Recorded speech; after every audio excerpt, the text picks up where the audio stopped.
Assalamu alaikum, my dear students. This is class 12th and our today's topic is nuclear fission and nuclear fusion. You know that we are dealing the chapter atoms and nuclei, and this is the almost the last topic of the chapter nuclear fission and nuclear fusion. Now, first of all, what is nuclear fission? Already you have a background of the two processes. आपने इसको इससे पहले भी पढ़ा होगा, वही चीजें यहाँ रिपीट हो जाएंगी. तो साथ साथ में आप इसका नोट बनाएंगे. What is nuclear fission? So it is a type of nuclear reaction which is defined as the splitting of a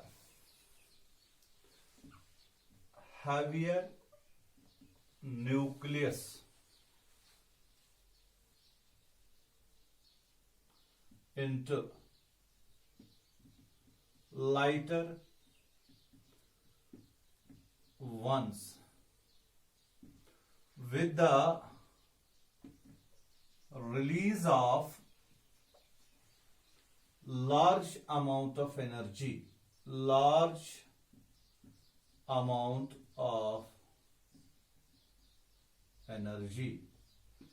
is called nuclear fission. इससे पहले जो आपने एक टॉपिक पढ़ा था binding energy per nucleon curve हमने draw किया था. उसमें हमने ये देखा था कि जो हैवियर न्यूक्लिय है, इसका मास नंबर ए 230 से ग्रेटर है, उनकी बाइंडिंग एनर्जी पर न्यूक्लियन बहुत कम है, 7.6 यूरेनियम के लिए उससे कम. तो ये जो न्यूक्लिय हैं स्टेबल बनने के लिए, in order to become stable, they break up and try to increase the binding energy per nuclear. आपको याद होगा वो जो कर्व हमने ऐसे ड्रा किया था, ऐसे जो मिडल मास न्यूक्लियर है, ऐसे यहां जिनकी बाइंडिंग एनर्जी पर न्यूक्लियन तकरीबन कांस्टेंट है 8.5 मिलियन इलेक्ट्रॉन वोल्ट, ये स्टेबल है. जो यहां न्यूक्लियर आते हैं वो हैवियर न्यूक्लियर हैं, उनकी बाइंडिंग एनर्जी पर न्यूक्लियन कम है. तो स्टेबिलिटी के लिए वो ब्रेक हो जाते हैं, स्प्लिट हो जाते हैं, ताकि इस रीजन में आ जाए. ठीक है. इसी तरह जो लाइटर न्यूक्लियन, उनकी बाइंडिंग एनर्जी पर न्यूक्लियन भी कम है, वो भी स्टेबल बनने के लिए अपनी बाइंडिंग एनर्जी को बढ़ाना चाहते हैं. ठीक है. सो दे फ्यूज टुगेदर, जिसको न्यूक्लियर फ्यूजन कहते हैं, वो इसके बाद पढ़ेंगे. So the splitting of a heavier nucleus into lighter ones, and they release, during this process a tremendous amount of energy is released. The process is called a nuclear fission. Now you know that we have uranium 92 235. ठीक है. क्योंकि मैंने कहा जो 230 के आगे जिनका mass number है वो अनस्टेबल है, they undergo nuclear fission, they are heavier nuclear. This nucleus is bombarded by a neutron, slow moving neutron, having a very small energy this neutron is called, the bombarding neutron is called, in nuclear physics is called a projectile, because it is a neutron is a projectile here. Projectile in the nuclear physics means which is bombarded over the nucleus. This, on the basis of energy, this is called a thermal neutron. Thermal neutron, because we can have neutrons having more than 0.025 million electron volt energy. Those are fast moving neutrons, but of the energy, the neutrons having low value of energy, kinetic energy, is called thermal neutrons. This thermal neutron is bombarded over uranium-92-235. This is the fissile material. It is the material in which fission occurs. Now, when this neutron bombards over this, it captures uranium-92, captures it. Okay. Say it becomes Y92-236. ठीक है. In fact, 92 change नहीं होगा, so it is again uranium 92-236. This is a complex nucleus now. It becomes very unstable and begins to split. When it splits, we get the lighter mass nuclei. Usually we say barium krypton, but it's not necessary. Always we will get barium krypton. We can have other nuclei also, but we can say nuclei of comparable masses. So in general we write,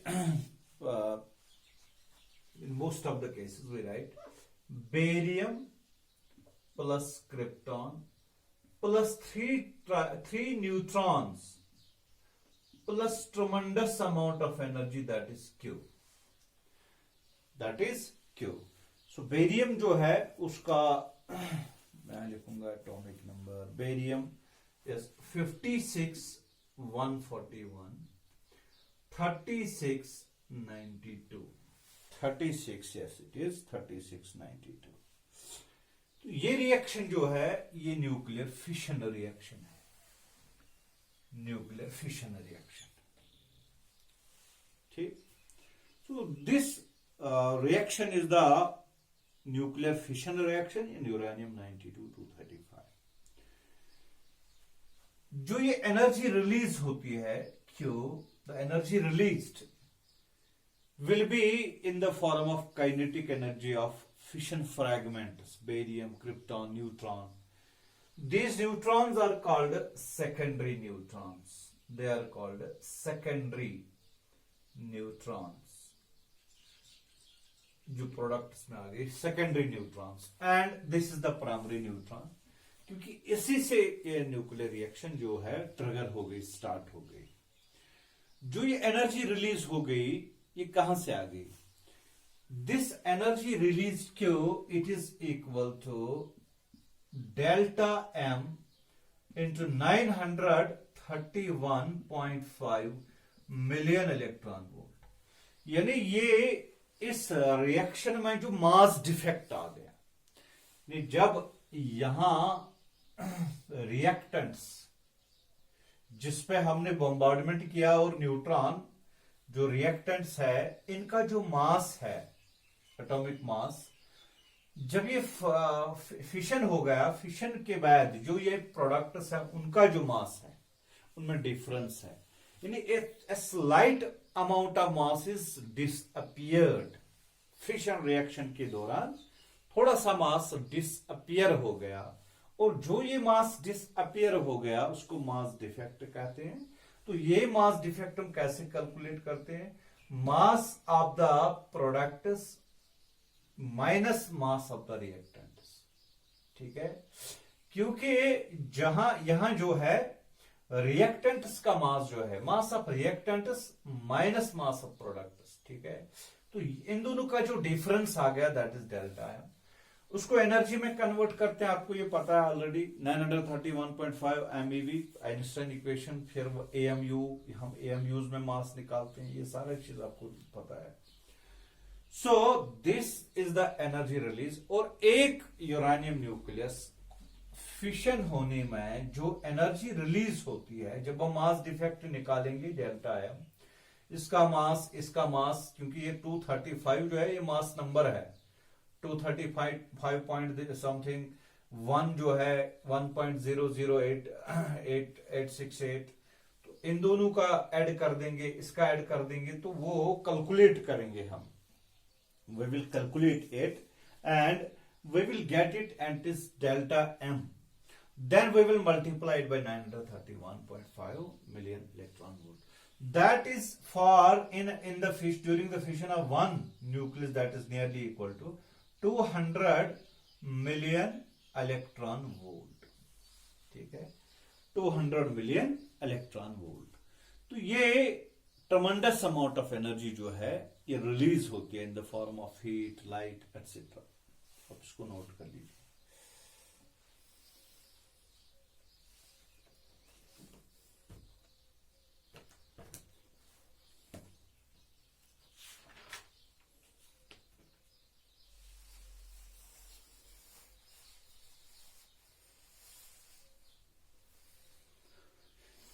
चलिए, तो अभी मैंने बताया जो delta M, इसको हम इस तरह भी निकाल सकते हैं। मैंने अभी बताया कि जो यहां है U, इसका mass of uranium 92,235, it is equal to, उन्होंने लिखा इधर 235.124, 235.124, ठीक है। फिर यहां न्यूट्रॉन है, तो न्यूट्रॉन का मास ऑफ न्यूट्रॉन जो है Mn, इसको हम लिखेंगे 1.00868 AMU, इसको हमने बार बार लिखा है। फिर बेरियम का लिखते हैं, क्रिप्टॉन का लिखते हैं, बेरियम का, क्रिप्टॉन का, इसको रब अप करता हूं।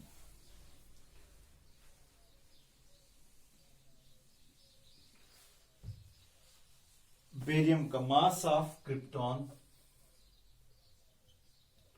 इट इज 91.926 AMU, और mass of barium it is 140.986 AMU।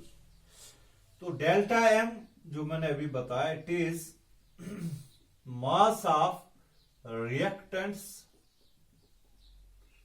Minus mass of products, ठीक है, ये डेल्टा एम है। क्योंकि रिएक्टेंट्स का मास स्लाइटली ग्रेटर रहते, जब फिशन रिएक्शन हो गया तो मास डिफेक्ट हो गया, small amount of mass is disappeared, वो यहां है।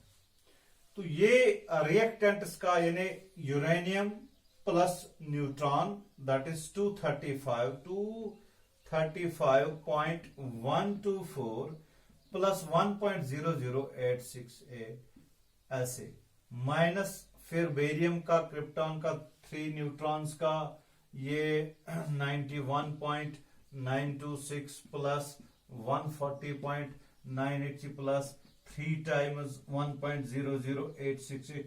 जब हम इसको कैलकुलेट करते हैं तो ये बन जाता है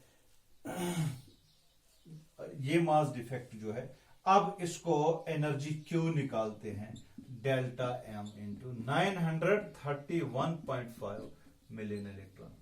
ये डेल्टा एम यहां से निकाला, तो इसको कैलकुलेट हमने ऊपर किया है, 931.5 से सीधे मल्टीप्लाई कर दो, it we will get nearly 200 million electron. ये एनर्जी रिलीज है during the fission of one nucleus of uranium, ठीक है। ये चीज आपको याद रखना है। अब इसके बाद जो है एक पॉइंट और इसको ऐड करना है, वो ये है कि जो ये रिएक्शन है, फिशन रिएक्शन, इसको हम दो ग्रुप्स में डिवाइड करते हैं। एक है अनकंट्रोल्ड चेन रिएक्शन,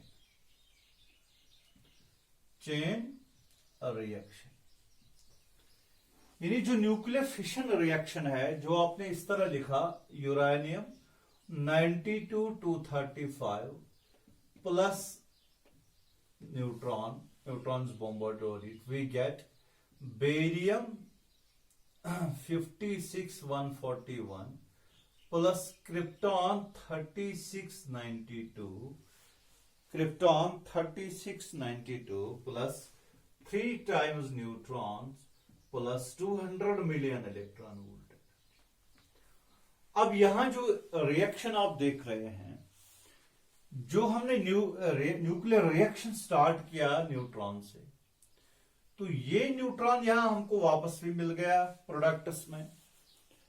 तो जब जिस चीज से हम न्यूक्लियर रिएक्शन स्टार्ट करेंगे, ट्रिगर करेंगे, अगर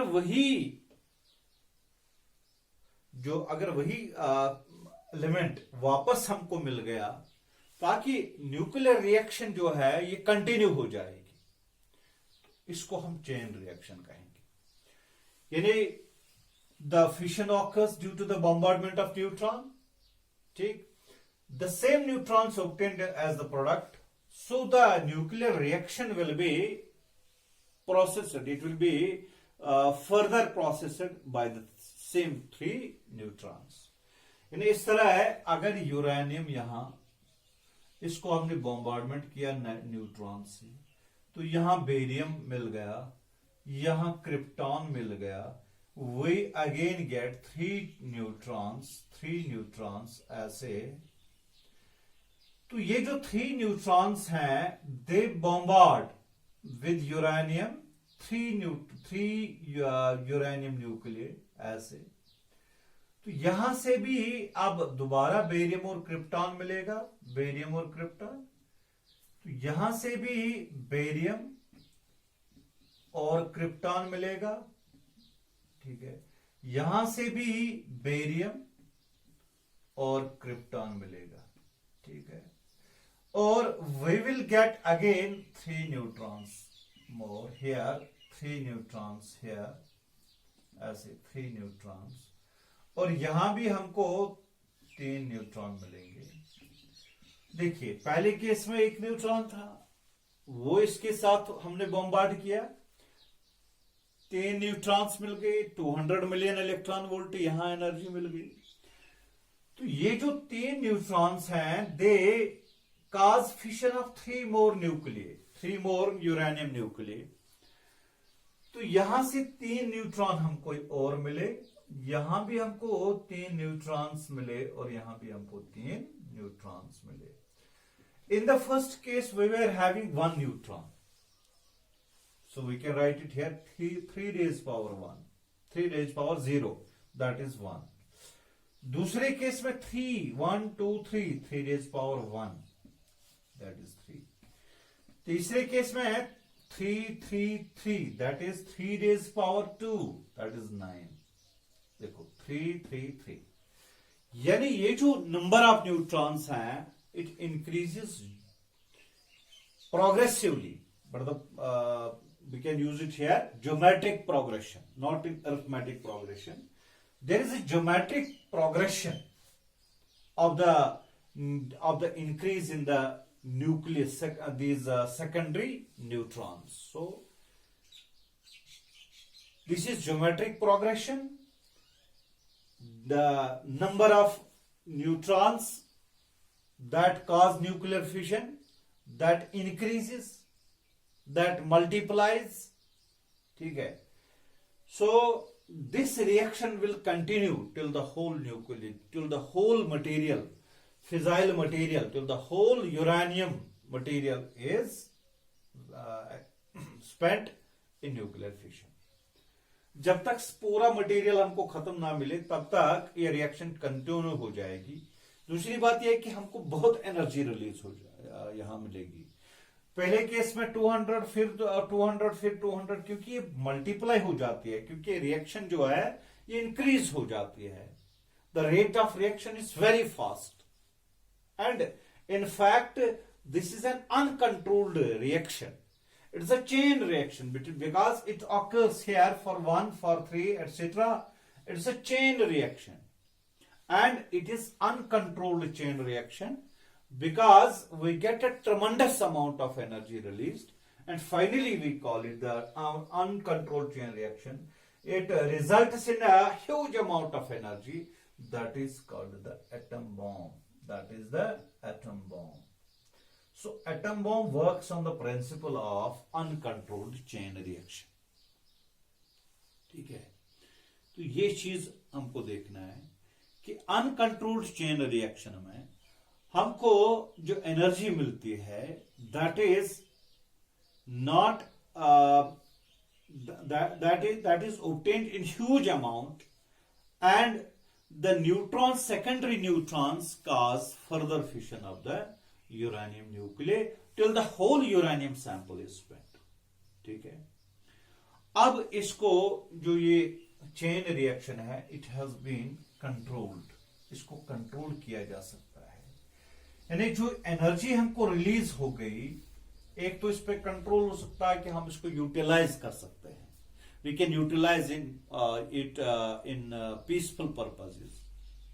ठीक है, दूसरी बात यह है कि जो रेट ऑफ रिएक्शन है उसको कांस्टेंट हम कर सकेंगे, we can maintain the rate of reaction constant, क्योंकि यहां अनकंट्रोल्ड चेन रिएक्शन में रेट ऑफ रिएक्शन यानी जो रिएक्शन जो है, जो उसकी रेट है, जो उसकी रफ्तार है वो बढ़ती जाएगी, but we can control it.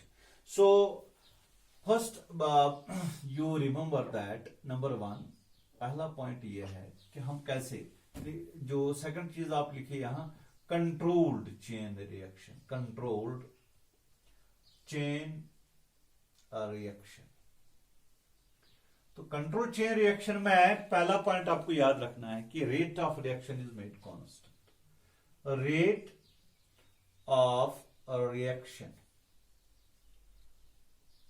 Is kept constant. अब इसको कैसे कांस्टेंट रखा जाएगा, we will define some terms. Multiplication factor, multiplication factor आपको याद रखना है, multiplication factor that is K. Multiplication factor हम डिफाइन करेंगे K, it is equal to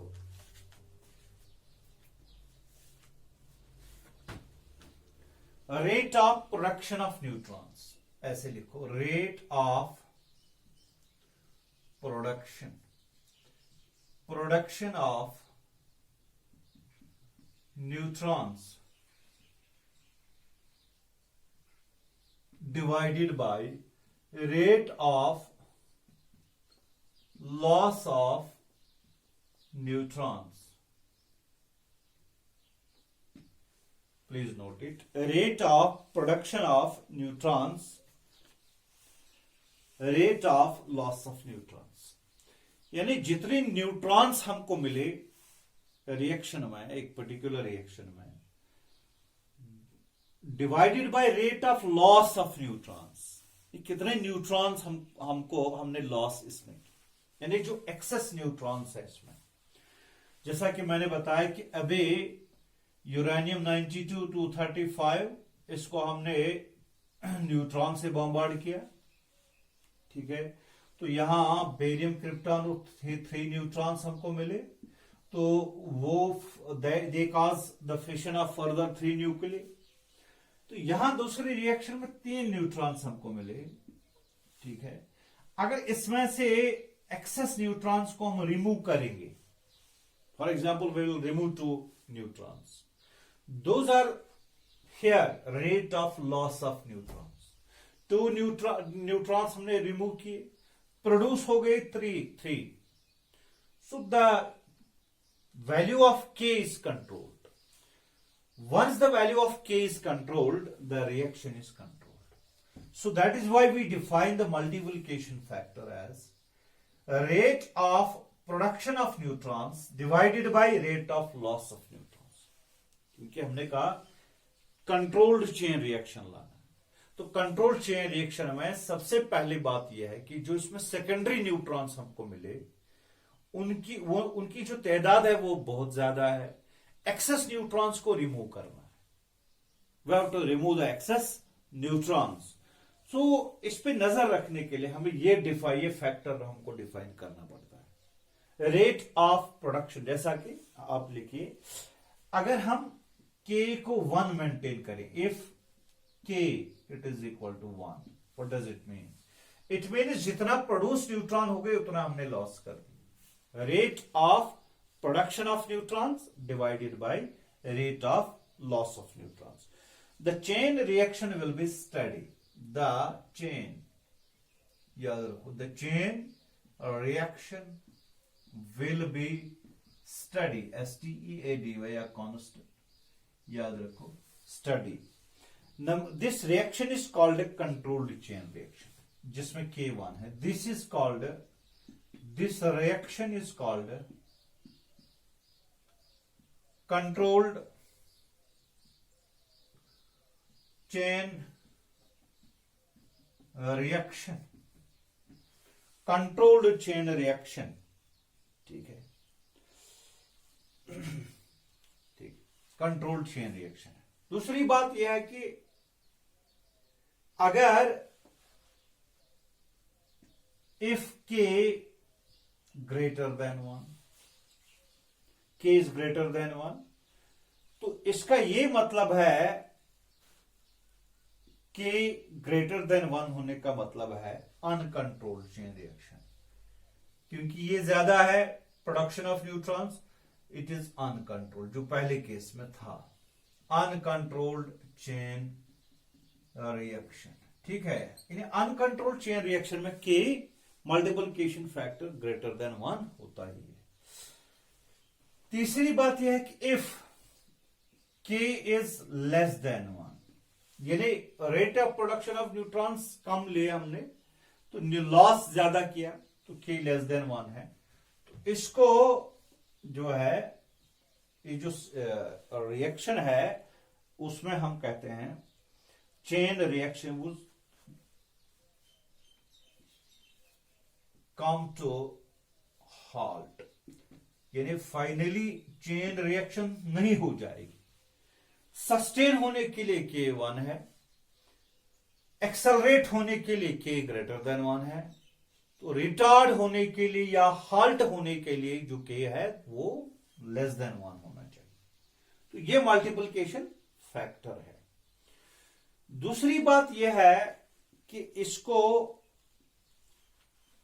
study case कहते हैं, इसको सब क्रिटिकल और सुपर क्रिटिकल केस कहते हैं. ठीक है, वन मोर पॉइंट है जो है, नहीं, इसको सुपर क्रिटिकल कहते हैं, इसको सब क्रिटिकल कहते हैं.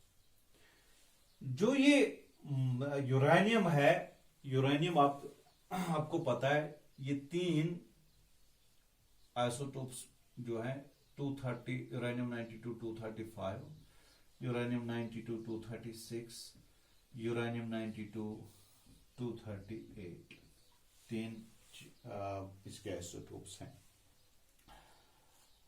अब इसको ये चीज याद रखना है कि सबसे ज्यादा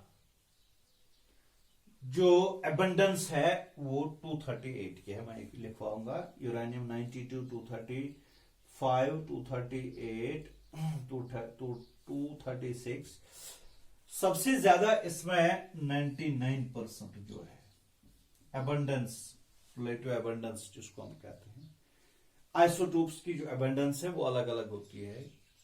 ये 99% है, 99 एग्जैक्टली मैंने लिखा 99.28. ठीक है, तो ये जो है 235 0.74%, बहुत कम है. ठीक है, लेकिन जब हम स्लो मूविंग न्यूट्रॉन से बॉम्बार्ड करते हैं, जो ये यूरेनियम 92-238 जो है ये इसको एब्जॉर्ब करता है। These slow moving neutrons are, मैं यहां लिखूंगा इसको, ये इंपॉर्टेंट पॉइंट है, इसको नोट करके रखिए, इंपॉर्टेंट पॉइंट है। यूरेनियम 92, 235, 238, इसकी जो रिलेटिव एबंडेंस है 99.28%। ठीक, एक पॉइंट ये देखो, ये इसको फिशन हो सकता है but by fast moving neutrons, इसको फास्ट मूविंग न्यूट्रॉन से फिशन हो सकता है। अगर हम स्लो मूविंग न्यूट्रॉन से फिशन हम इसको करने की कोशिश करेंगे, दे विल गेट एब्सॉर्ब्ड। तो it is found that uranium 92-238 is fission fast moving neutrons, it absorbs slow moving neutrons. तो ये बात है।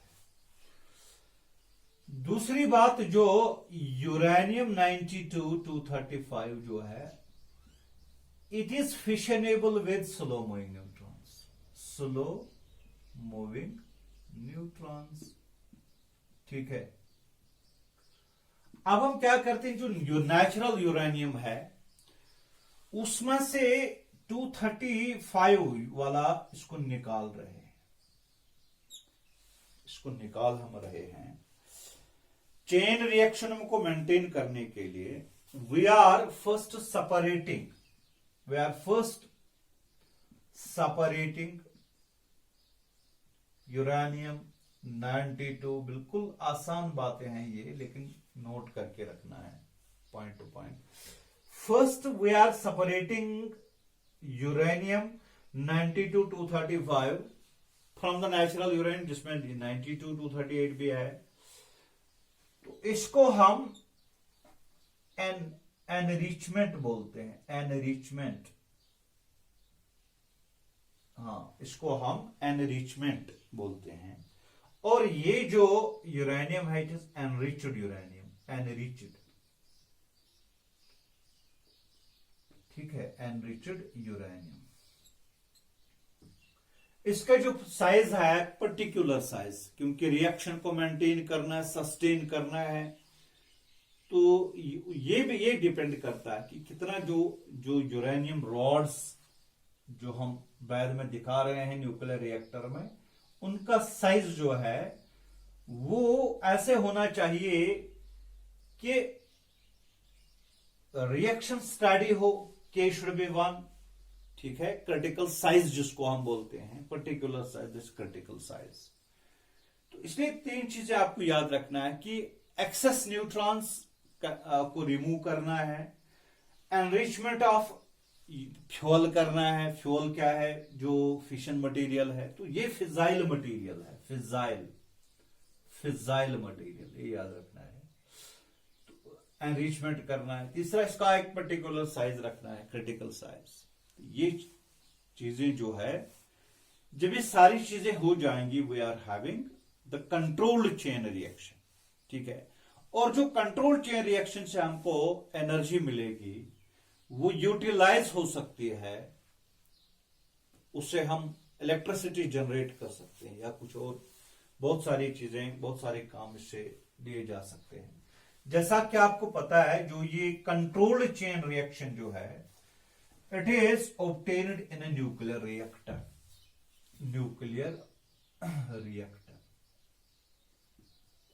ठीक है, न्यूक्लियर रिएक्टर। ये भी आपने मैट्रिक में पढ़ा होगा, लेकिन यहां रिपीट करेंगे हम।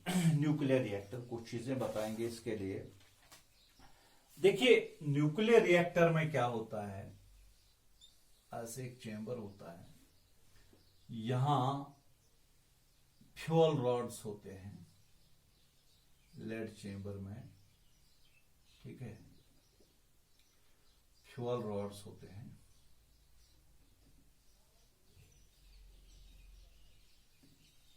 ठीक, ये जो फ्यूल रॉड्स हैं ये फिशन के लिए होते हैं। Fuel rods number 1 fuel rods, ये यूरेनियम 92-235 के रॉड्स होते हैं। दूसरी बात यह है, यहां जो है ऐसे एक मटेरियल होता है जिसको हम मॉडरेटर बोलते हैं, मॉडरेटर। ठीक है, तो मॉडरेटर का काम ही क्या है, to slow down the fast moving neutrons, slow down the fast moving neutrons. ठीक है, ये ग्रेफाइट होता है या हैवी वाटर D2O, जिसको हम लिखेंगे D2O, हैवी वाटर D2O। ठीक है, जो यहां न्यूट्रॉन्स हमको मिल जाते हैं वो फास्ट मूविंग न्यूट्रॉन्स आपको मिलेंगे, उनकी एनर्जी बहुत ज्यादा होगी, लेकिन फिशन रिएक्शन होने के लिए हम आपको स्लो मूविंग न्यूट्रॉन्स चाहिए, थर्मल न्यूट्रॉन्स चाहिए।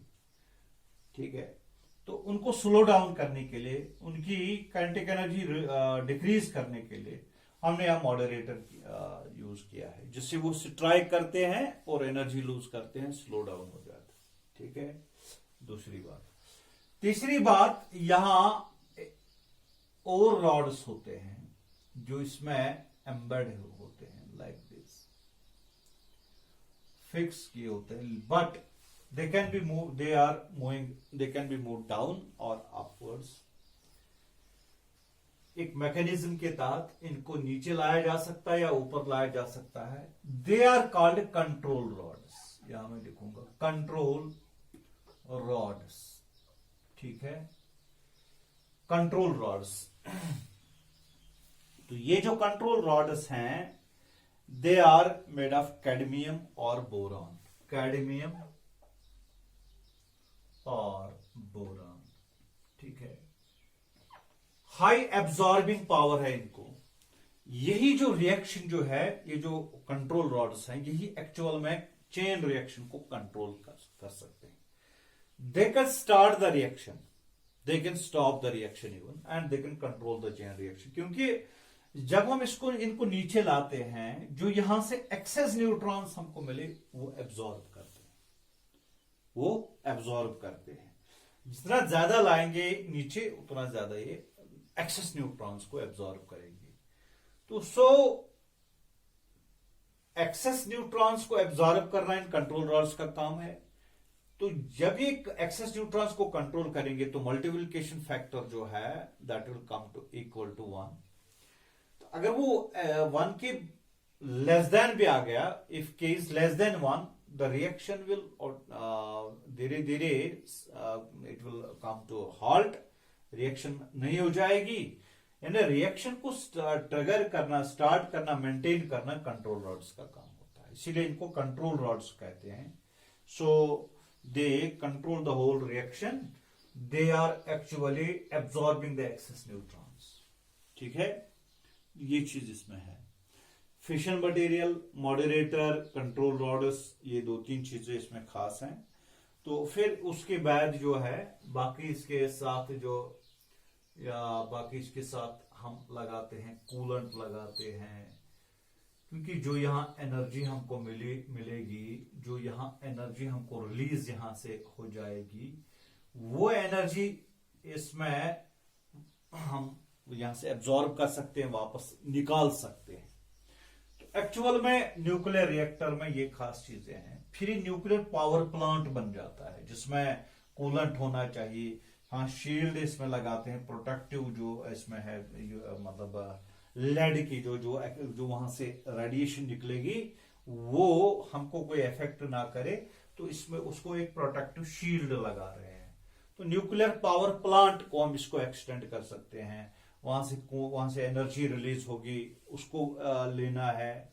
ये चीजें न्यूक्लियर रिएक्टर में होता है। ठीक है, तो तो ये आपको याद रखना है first point, you have to remember this, ठीक है, न्यूक्लियर फिशन रिएक्शन। अब इसके बाद जो है एक और पॉइंट जो हमने ऊपर लिखा था, nuclear fission and fusion. Next point is nuclear fusion, ठीक है, न्यूक्लियर फ्यूजन, FUSI, फ्यूजन। तो न्यूक्लियर फ्यूजन में क्या है, मैंने बताया कि ये जो लाइटर न्यूक्लिय है, लाइटर न्यूक्लिय कंबाइन होके हैवियर न्यूक्लिय बनाते हैं और वहां से भी tremendous amount of energy release हो जाती है। So fusing together of lighter nuclei, fusing together of lighter nuclei into heavier ones, ठीक है, with the release of tremendous amount of energy। यहां भी एनर्जी रिलीज होगी। स्टार्ट में ही मैंने बताया बाइंडिंग एनर्जी पर न्यूक्लियन इनका काम होता है, उसको बढ़ाने के लिए ये फ्यूज होने की कोशिश करते हैं, दे फ्यूज टुगेदर। लेकिन न्यूक्लिय को फ्यूज मतलब कराना जो है ये खुद तो नहीं हो सकती, क्योंकि दोनों का पॉजिटिव चार्ज होता है न्यूक्लियर का। सो these reactions occur under certain conditions because we have to fuse two nuclei, we have to fuse two positive charges, we have to fuse two nuclei which are having protons inside, ठीक है। ये reaction जो है it occurs under the action of very high temperature, यानी ये जो reaction है ये भी न्यूक्लियर रिएक्शन है, जिस तरह फिशन हमने बताया। फिशन होता था by triggering the by bombarding the slow moving neutrons over uranium. Fusion होता है by combining the lighter nuclear under the action of very high temperature. कितना high temperature? Of the order of 10⁻⁷ kelvin होना चाहिए कम से कम। तो ये जो temperature है, इस टेम्परेचर में जो न्यूक्लिय हैं they strike with each other and combine, यानी जो रिपल्सिव फोर्स है, इलेक्ट्रोस्टैटिक रिपल्शन जो उनके दरमियान है, वो ओवरकम हो सकती है under very high temperature 10⁻⁷ kelvin. तभी फ्यूज होके कंबाइन होके स्ट्राइक करके कंबाइन होके नया न्यूक्लियस बना सकते फ्यूजन रिएक्शन में। तो इसलिए such a fusion reactions are called thermonuclear reactions, they are thermonuclear reactions, ठीक है, thermonuclear reactions। तो ये जो थर्मोन्यूक्लियर रिएक्शंस हैं जो वेरी हाई टेम्परेचर के अंडर होते हैं, 10⁻⁷ केल्विन टेम्परेचर पे, इसको क्रिएट करना 10⁻⁷ केल्विन, उसको लेबोरेटरी में क्रिएट करना इतना पॉसिबल नहीं है। तो इसलिए हम फ्यूजन के, कंट्रोल्ड फ्यूजन के बारे में ज्यादा नहीं बोल सकते। हाँ, ये बात जरूर है कि इतना हाई टेम्परेचर प्रोड्यूस कैसे किया जा सकता है, लेबोरेटरी में अगर किया जा सकता है तो सबसे पहले we have to cause nuclear fission को कॉज करना है, यानी जहां पे हमको फ्यूजन चाहिए पहले वहां फिशन हम करवाएंगे। When nuclear fission occurs very high temperature is there, उससे टेम्परेचर बढ़ेगा 10⁻⁷ केल्विन तक पहुंच सकता है, तो फिर ये फिजिबल कंडीशन बन गई न्यूक्लियर फ्यूजन के लिए, ठीक है। So there is one option to create such a very high temperature on the laboratory, that is to trigger the nuclear fission process first and then perform nuclear fusion, ठीक है। दूसरी बात यह है कि ऐसा हाई टेम्परेचर जो है ये नेचुरली प्रेजेंट है in the interior of sun, in the interior of sun. Sun के इंटीरियर में जो प्रोसेस होती है वो न्यूक्लियर फ्यूजन होती है। क्यों? क्योंकि उसमें जो टेम्परेचर है 10⁷ केल्विन टेम्परेचर वहां मौजूद होता है। ये फ्यूजन रिएक्शन के लिए फिजिबल टेम्परेचर है। So it naturally occurs in the such a high temperature naturally occurs in the interior of sun and fusion takes place. तो इसीलिए हम बोलते हैं कि जो स्टेलर एनर्जी है that is energy from the stars, energy from the sun या solar energy है, जो इसका काज है that is nuclear fusion, that is nuclear fusion. ठीक है, स्टेलर एनर्जी। तो जनरली हम लिख सकते हैं जो न्यूक्लियर फ्यूजन प्रोसेस जो होती है ना, उसको हम इस तरह लिख सकते हैं 4 टाइम्स ऐसे रिएक्शन होती है 1H2 प्लस 1H2, एक्चुअल में 1H1 proton plus 1H1 gives 1H2 plus energy Q1। फिर 1H2 प्लस ड्यूटीरियम, 1H2 में deuterium plus 1H2 gives helium plus energy. फिर उसके बाद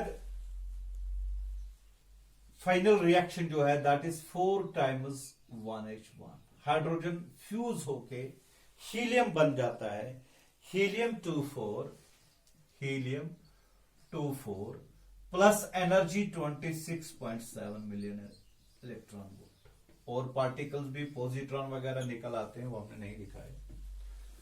ये फाइनल रिएक्शन जो है ये ऑकर होती है in the interior of the sun. 4 times hydrogen, यानी हाइड्रोजन फ्यूज होके हीलियम बन जाता है। समझ में आता है? सो व्हाट वी गेट, फिर आप देखेंगे, आप पिछले क्लासेस में आपने पढ़ा होगा कि जो ये न्यूक्लियर फ्यूजन प्रोसेस होता है ये 2 तरीकों से हो सकता है। एक तो हम कह सकते हैं, हम कहते हैं proton fusion process in stars takes place in different cycles. Number 1 PP cycle, proton cycle. यानी इसमें वही जो रिएक्शन में पहले प्रोटॉन ड्यूट्रॉन बनाएगा, ड्यूट्रॉन फिर हीलियम-2 फाइनली हीलियम-24 मिल जाएगा। स्टेप्स में पीपी, प्रोटॉन साइकिल।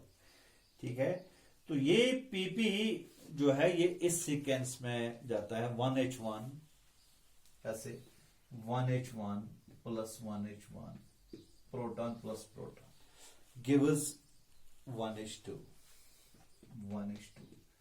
फिर 1H2 यहां से एनर्जी मिलती है 1H2 प्लस अभी जो मैंने लिखा 1H2 प्लस 1H1 पहले 1H1 गिव्स हीलियम-2 ये रिएक्शन ट्वाइस होती है।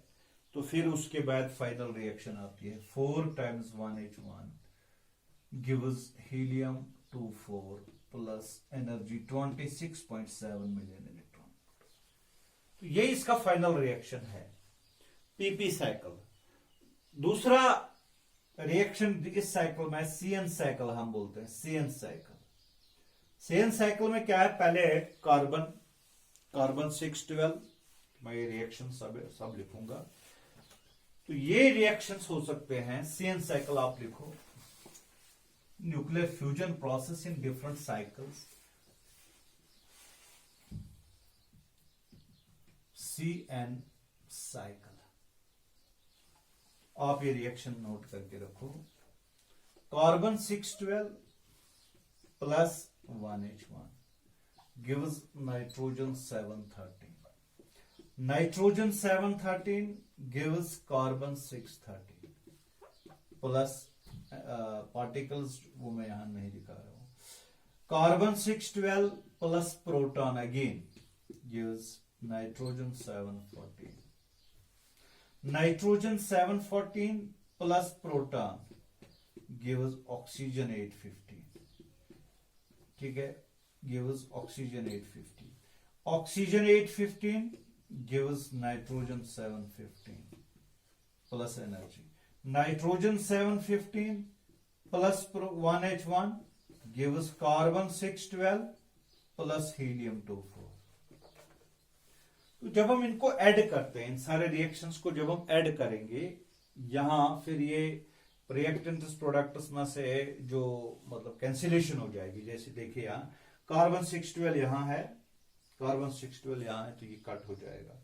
तो इसी तरह नाइट्रोजन 713 यहां है, नाइट्रोजन 713, तो यहां नाइट्रोजन 713 है, ये कैंसिल हो जाएगा। फाइनल रिएक्शन जो है एडिंग पर हमको ये मिलेगी, net reaction will be 4 times 1H1 gives helium 24 plus 26.7 million electron volt energy.